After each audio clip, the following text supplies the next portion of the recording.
인류의 역사에는 여러 가지 대립이 있었고 그 대립은 헤아릴 수 없을 만큼 많은 비극을 낳았다. 그렇지만 한편으로는 인류가 풍요로움을 목표로 노력해왔다는 사실 역시 인정해야 할 듯하다.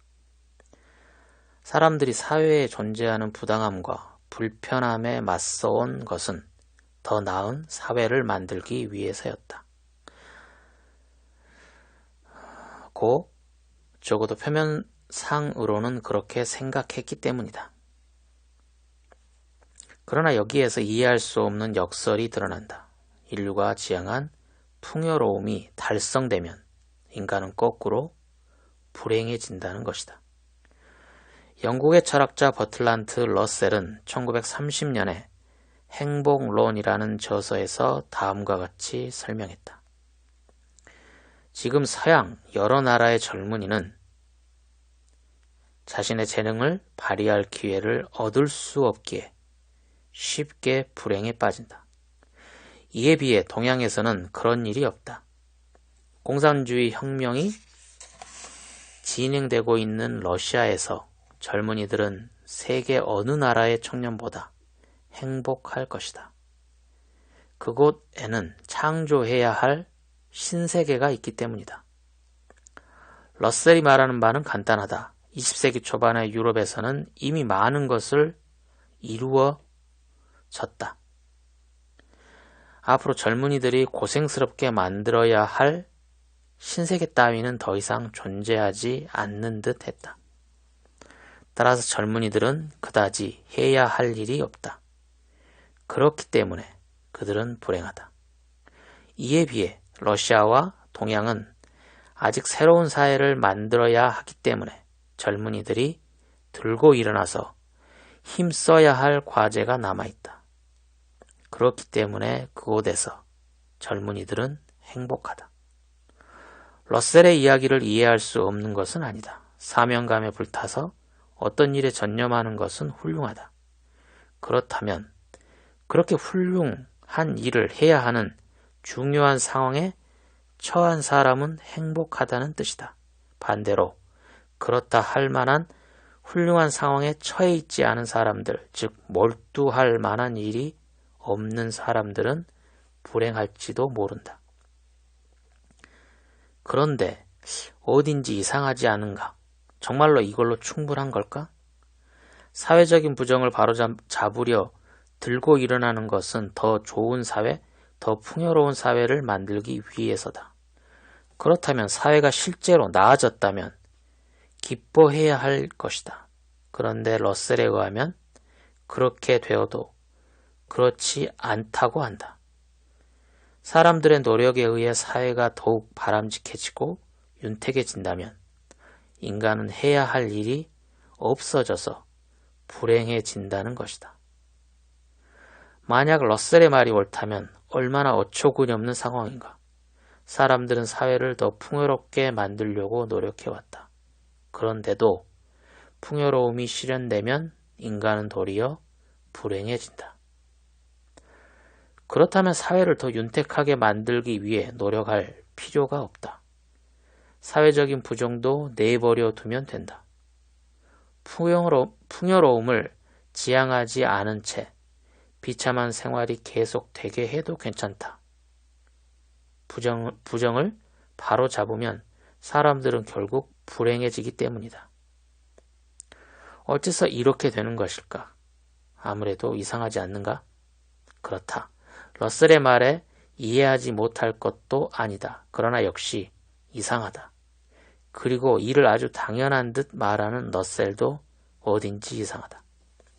러셀이 주장했듯 전념해야 할 만한 일이 외부로부터 주어지지 않는 인간이 불행하다고 말한다면 이 상황은 어떻게도 할 수 없는 셈이 된다.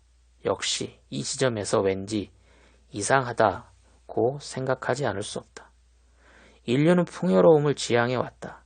그런데도 왜 그 윤택함을 기뻐할 수 없을까? 앞으로 이어질 고찰은 모두 이 간단한 문제를 둘러싸고 전개될 것이다. 인간이 풍요로움을 기뻐하지 않는 이유는 무엇일까? 먼저 풍요로움에 대해 간단히 생각해보자. 국가와 사회가 풍요로워지면 그곳에 살아가는 사람들에게는 여유가 생긴다. 이러한 여유에는 두 가지 종류가 있다. 하나는 금전적인 여유다. 사람은 살아가는 데 필요한 것보다 많은 돈을 번다. 벌어들인 돈은 모두 생존을 위해 써버리지 않는다. 또 다른 하나는 시간적인 여유다. 사회가 부유해지면 사람은 생존을 위해 노동의 시간을 전부 할애할 필요가 없다. 그래서 아무것도 하지 않아도 되는 시간, 바꿔 말하면 한가함을 얻는다. 그렇다면 부유한 나라의 사람은 그런 여유를 어디에 써온 것일까? 그리고 어디에 쓰고 있는 것일까? 부유해지기 전에 하고 싶었지만 하지 못한 자신이 좋아하는 일을 하고 있다는 대답이 돌아올 법하다. 과연 그렇다. 금전적, 시간적 여유가 없다면 모든 활동은 생존을 위해 이루어질 것이다. 그래서 생존에 도움이 되는 일 말고는 거의 할 수가 없다. 그렇다면 여유 있는 생활을 누리게 된 사람들이 그 여유를 활용해서 그때까지 하고 싶었지만 하지 못했던 좋아하는 일을 하고 있다고 생각하는 것도 당연하다. 이번에는 이렇게 질문해보자. 좋아하는 일이란 무엇인가? 하고 싶었지만 할 수 없었던 일이란 도대체 어떤 것인가? 지금 여유로운 국가나 사회에서 살고 있는 사람은 그 여유로 무엇을 하고 있을까? 이 질문에는 이제까지처럼 쉽사리 대답이 나오지 않는다. 물론 좋아하는 것은 사람마다 다르겠지만 과연 얼마나 많은 사람이 좋아하는 것을 단정할 수 있을까? 토요일에 텔레비전을 틀면 일요일에 시간과 금전적인 여유를 쏟아 부을 만한 오락거리를 선전하는 프로그램이 반영되곤 한다.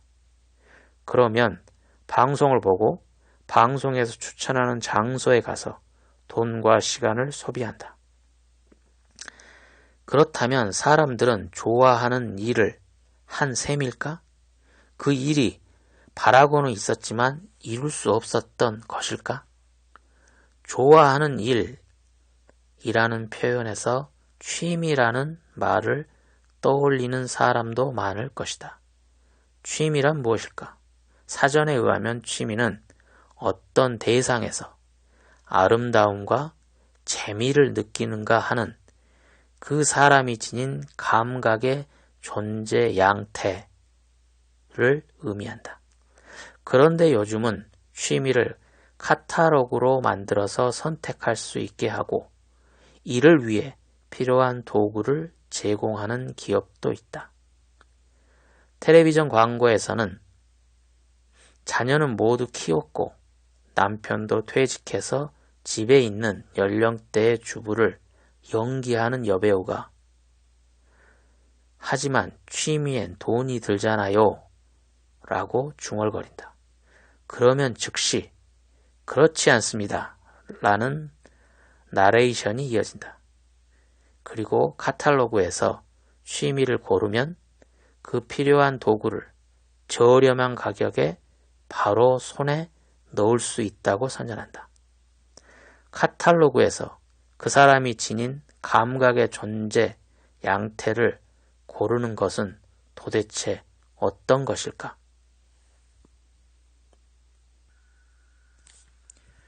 몇 년 전 타계한 경제학자 존 갤브레이스는 20세기 중반인 1958년에 쓴 풍요한 사회에서 이렇게 말했다. 현대인은 자신이 무엇을 하고 싶은지 스스로 의식할 수 없게 되었다. 광고와 세일즈맨의 말에 끌려서 처음으로 자신의 욕망이 확실해진다. 자기가 원하는 것은 무엇인지 광고 회사에 의해 배우는 이런 상황은 19세기 초반에는 생각조차 할 수 없던 일이다.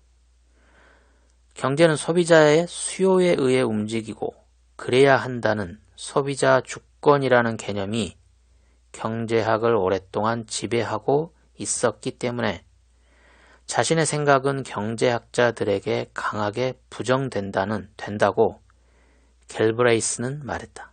즉, 소비자가 무엇을 필요로 하는가 하는 사실이 처음에 있고 그것을 생산자가 알아내서 물건을 생산하는 것이야말로 경제의 기초라고 여겼다는 말이다. 갤브레이스는 이런 생각이 경제학자의 확신에 지나지 않는다며 다음과 같이 지적했다. 그가 말하는 풍요로운 사회, 즉 고도 소비 사회에서는 공급이 수요를 앞선다. 아니, 오히려 공급하는 쪽이 수요를 만들어낸다. 말하자면 생산자가 소비자에게 당신이 원하는 것은 이것입니다. 라고 권해서 그것을 사게끔 만드는 것이다. 지금이라면 갤브레이스의 주장은 누가 봐도 사실이다. 소비자 중에 욕망이 자유롭게 결정된다고 믿는 사람은 아무도 없다. 욕망은 생산에 의존한다. 생산은 생산에 의해 충족되어야 할 욕망을 만들어낸다. 그렇다면 좋아하는 것이 소비자가 자유롭게 결정한 욕망에 따른다고는 도저히 이야기할 수 없다. 내가 좋아하는 것이란 생산자가 자신의 편의에 의해 광고나 그 밖의 수단을 통해 만들어내는 것인지도 모른다. 그렇지 않다면 어째서 일요일에 할 일을 토요일에 텔레비전에서 알려주겠는가? 왜 취미를 카탈로그에서 고르는 것일까? 이렇게 말해도 좋겠다. 풍요한 사회, 즉 여유 있는 사회에서 여유를 얻은 사람들이 좋아하는 일을 위해 사용한다. 그러나 좋아하는 일은 바라고는 있었지만 이루지 못했던 일이 아니다. 문제는 이것이다. 애초에 우리에게 여유를 얻는 순간 이루고 싶은 무엇인가가 있기는 했던 것일까? 조금 더 관점을 넓혀보자. 20세기 자본주의의 특징 중 하나는 문화산업이라는 영역이 매우 커졌다는 것이다. 20세기 자본주의는 새로운 경제활동 영역으로서 문화를 발견했다. 물론 문화와 예술은 그 이전에도 경제와 분리될 수 없었다. 예술가도 빈둥거리며 먹고 살 수 없었기 때문에 귀족의 의뢰를 받아 초상화를 그리거나 작곡을 했다. 이렇듯 예술이 경제로부터 독립했던 적은 없었다. 그런데 20세기에는 문화의 영역이 대중에게 폭넓게 개방되면서 대중을 대상으로 작품을 조직적으로 만들어내어 대량으로 소비하게 함으로써 이익을 창출하는 방법이 확립되었다. 이러한 방식에 의해 수익을 올리는 산업을 문화산업이라고 한다. 문화산업에 대해서는 방대한 연구가 있지만 그 중에서도 가장 유명한 것이 호르크하이머와 아도르노가 1974년에 펴낸 계몽의 변증법이다. 아도르노와 호르크하이머는 현대에는 문화산업이 지배적인 성격을 드러내며 제작 프로덕션이 소비자의 감성 그 자체를 먼저 지배한다고 말한다. 무슨 뜻일까? 이들은 철학자이므로 철학적 개념을 통해 이를 설명하고 있다. 조금 풀어서 설명해보자. 그들은 18세기 독일 철학자 칸트 철학을 이용한다. 칸트는 인간의 의식이라는 구조가 어떻게 가능한지 고찰했다. 인간은 어떻게 세계를 인식하는 것일까? 인간은 이미 선험적으로 갖고 있던 어떤 틀, 즉 개념에 맞추어 세계를 이해한다. 예를 들어보자. 모닥불에 가까이 가면 뜨겁다고 느낀다. 이때 인간은 불꽃은 뜨겁기 때문에 가까이 가면 뜨겁다라는 인식을 얻는다. 여기서 때문에에 해당하는 것이 인간이 이미 지니고 있는 틀, 즉 개념, 원인과 결과를 엮어주는 인과관계다. 인과관계라는 틀이 머릿속에 이미 있으므로 인간은 불은 뜨겁기 때문에 가까이 가면 뜨겁다라는 인식을 얻는다. 만약 이런 개념이 없다면 모닥불이 타오르고 있다는 지각과 뜨겁다는 감각을 연결하는 것이 불가능하다. 단순히 모닥불이 타고 있구나 라는 지각과 왠지 얼굴이 뜨겁네 라는 감각이 있을 뿐이다. 인간은 세계를 받아들일 뿐만 아니라 이를 자기 나름의 틀에 맞춰 주체적으로 정리한다. 18세기 철학자 칸트는 인간에게 주체성이 당연히 있다고 생각했다. 아도르노와 호크하이머는 칸트가 당연하다고 생각했던 것이 지금은 당연하지 않게 되었다고 말한다. 인간의 주체성은 인간에 의해서가 아니라 산업에 의해 미리 준비된다. 산업은 주체가 무엇을 어떻게 받아들일지 먼저 알아차리고 미리 수용자에게 맞춰 결정해 놓은 것을 제시한다. 물론 뜨거운 것을 뜨겁지 않게 느끼게 할 수는 없다. 하얀 것을 검게 보이게끔 할 수도 없다. 당연한 일이다. 그러나 뜨겁거나 흰 것이 아니라 즐겁다는 어떨까? 지금은 이런 것이 바로 즐거움입니다. 라는 이미지와 함께 즐거운 것을 제공한다. 예컨대 텔레비전에서 게임을 즐기는 연예인의 영상을 내보내고 그 다음날 시청자가 돈과 시간을 들여 그 게임을 즐기게 한다. 우리들은 이런 식으로 자신이 좋아하는 것을 손에 놓고 돈과 시간을 들이며 이를 제공하는 산업은 이익을 얻는다. 좋아하는 일이란 전부터 바라고 있으면서도 아직 이루지 못한 어떤 일이 아니다. 오히려 그런 것이 과연 존재하는지조차 의심스럽다. 원하는 것을 이룰 수 있는 여유를 지닌 사람들이 이제는 문화산업에 의해 좋아하는 것을 제공받고 있기 때문이다. 그렇다면 어떻게 대처하면 좋을까? 앞에서 아도르노와 호크하이머를 통해 설명했던 문제는 결코 새로운 내용이 아니다. 새롭기는커녕 대중사회를 분석하는 사회학 서적에서는 반드시 등장하는 진부한 주제다. 그러나 이 책에서는 이 진부한 주제를 다루려 한다. 자본주의가 전면적으로 전개되면서 적어도 선진국의 사람들은 여유를 얻었고 한가함을 또한 얻었다. 그러나 한가함을 얻은 사람들은 이를 어떻게 사용하면 좋을지 알지 못한다. 무엇이 즐거운 것인지 모른다. 자신이 좋아하는 것이 무엇인지 알 수 없다. 자본주의는 이 틈을 파고든다. 문화산업은 이미 만들어진 즐거움, 산업에 유리한 즐거움을 사람들에게 제공한다. 이전에는 노동자의 노동력 착취를 이야기했지만 이제는 오히려 노동자의 한가함이 착취되고 있다. 고도정보사회라는 말조차 사어가 될 정도로 정보화가 진행되고 인터넷이 보급된 오늘날 한가함의 착취는 자본주의를 이끌어가는 거대한 힘이다. 왜 한가함은 착취되는 것일까? 인간이 지루한 것을 싫어하기 때문이다. 인간은 한가함을 얻었지만 한가함을 어떻게 사용하면 좋을지 모른다. 그 상태로 한가함 속에서 지루해지고 만다. 그러므로 제공된 즐거움, 준비되고 마련된 쾌락에 몸을 맡기고 안도감을 얻는다. 그렇다면 어떻게 해야 좋을까? 왜 인간은 한가함 속에서 지루해하는 것일까? 도대체 지루함이란 무엇일까? 이렇게 해서 한가함 속에서 어떻게 살아가야 하는가? 지루함과 어떻게 마주해야 하는가 하는 문제가 등장한다.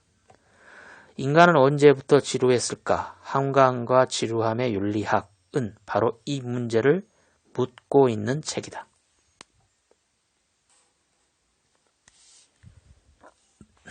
한가함과 지루함의 윤리학을 다루는 시도는 결코 고독하지 않다. 같은 질문에 도전했던 사상가가 이미 있었기 때문이다. 19세기 후반 영국의 사회주의자 윌리엄 모리스가 그러하다. 모리스는 영국에 사회주의가 처음으로 도입되던 시기의 사상가다. 당시의 사회주의자와 공산주의자들은 어떻게 하면 혁명을 일으킬 수 있을지 고민했다. 지금이라면 상상도 할 수 없겠지만 그들에게 사회주의 혁명, 공산주의 혁명은 현실이었다. 그리고 실제로 20세기 초반에 러시아에서는 혁명이 일어났다. 그런데 모리스는 사회주의자였는데도 혁명을 지향했던 다른 사회주의자들과는 생각이 조금 달랐다.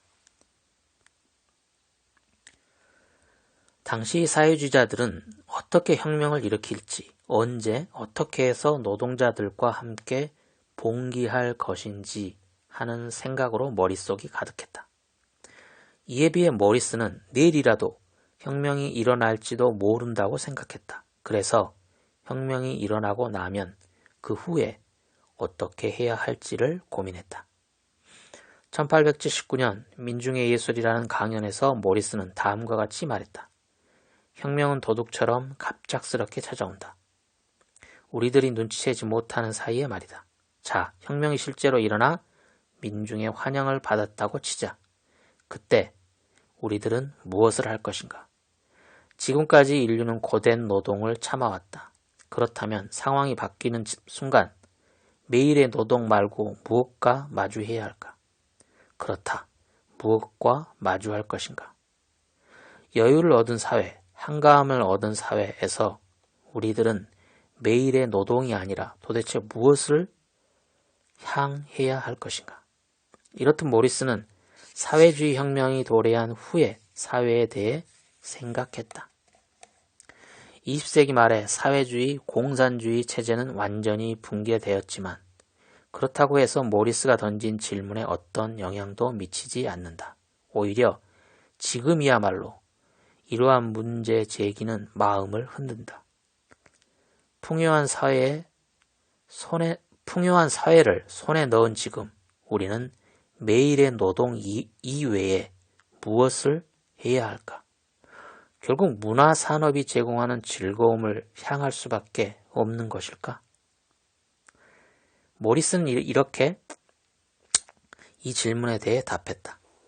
혁명이 도래한다면 우리들은 자유와 한가함을 얻을 텐데 그때 중요한 일은 그 생활을 어떻게 장식할까 하는 것이다. 얼마나 멋진 대답인가. 모리스는 한가함을 얻은 후 그 한가한 생활을 장식하는 일에 대해 고민했다. 지금도 소비사회가 제공하는 사치스러운 물건들이 생활을 뒤덮고 있으며 풍요한 사회에서 살아가는 인간은 생활을 꾸며주는 사치품을 이미 손에 넣었다고 생각하는 사람이 많을 것이다. 그러나 실은 그것이야말로 모리스가 어떻게든 해결하려 했던 문제였다. 그는 나날이 경제가 발전되던 영국 사회에서 살아가는 사람들의 생활이 조금도 빛나지 않는다는 사실에 강한 불만을 느꼈다. 당시 영국 사회는 산업혁명에 의해 대량 생산품이 생활을 압도하고 있었다. 어디를 가더라도 같은 물건, 똑같은 잡동사니들 뿐이었다. 모리스는 이러한 제품이 민중의 생활을 뒤덮는 것을 참을 수 없었다. 강연 제목인 민중의 예술은 예술을 특권 계급에서 해방시켜 민중의 생활에 편입시켜야 한다는 의지의 표현이었다. 즉 그는 소비사회가 제공하는 것과는 차원이 다른 사치스러움을 생각했다. 그리고 미술, 공연, 운동을 시작했다.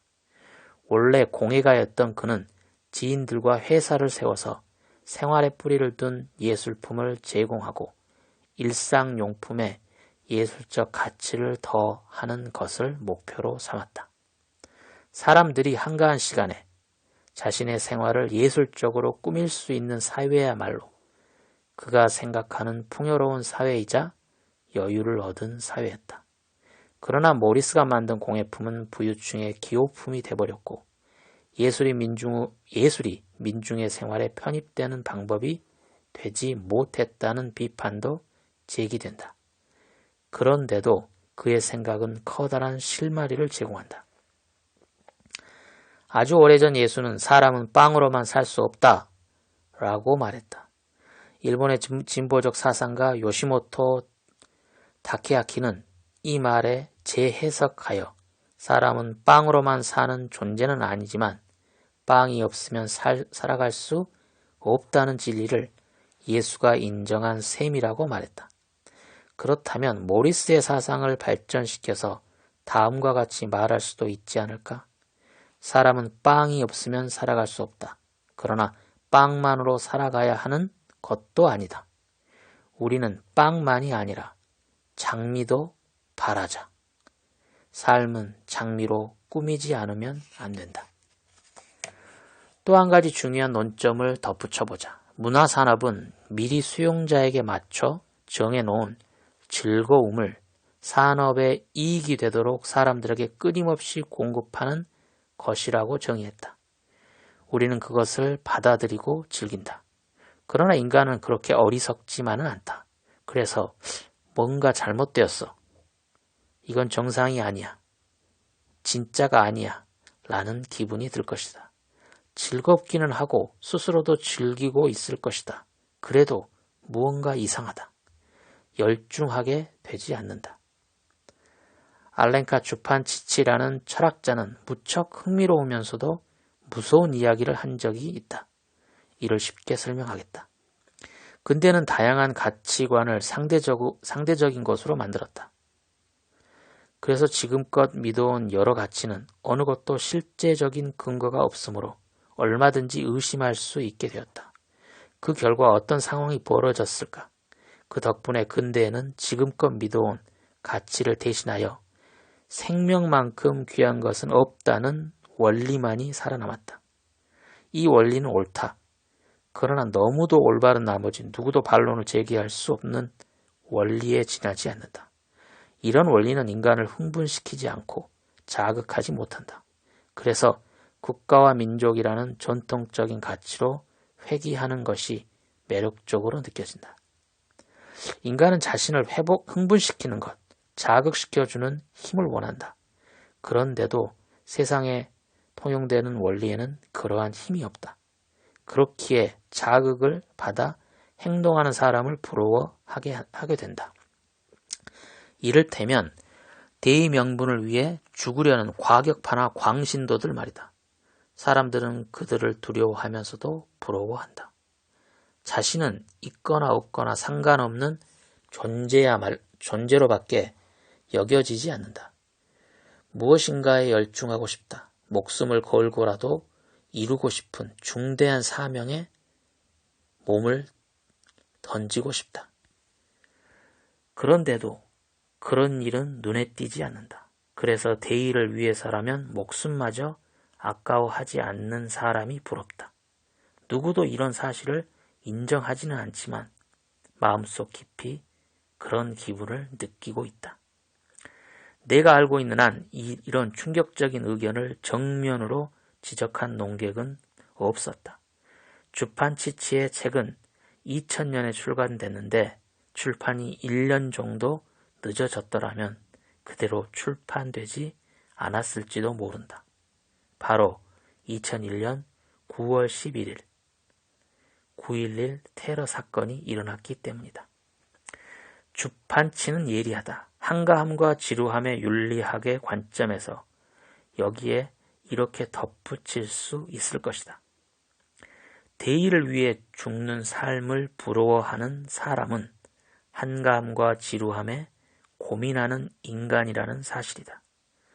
먹고 사는 일만으로도 필사적인 사람은 대의에 몸을 바치는 인간을 부러워하지 않는다. 살아있는 감각의 결여, 살아있다는 의미의 부재, 무엇을 해도 좋지만 무엇도 할 일이 없다는 상실감, 이런 생각 속에서 살아갈 때 사람은 열중할 것, 몰두할 대상을 갈망한다. 대의를 위해 죽는 삶이란 이러한 소망의 가장 극단적인 형태다. 한가함과 지루함의 윤리학은 이러한 부러움에 대해서도 대답해야 한다.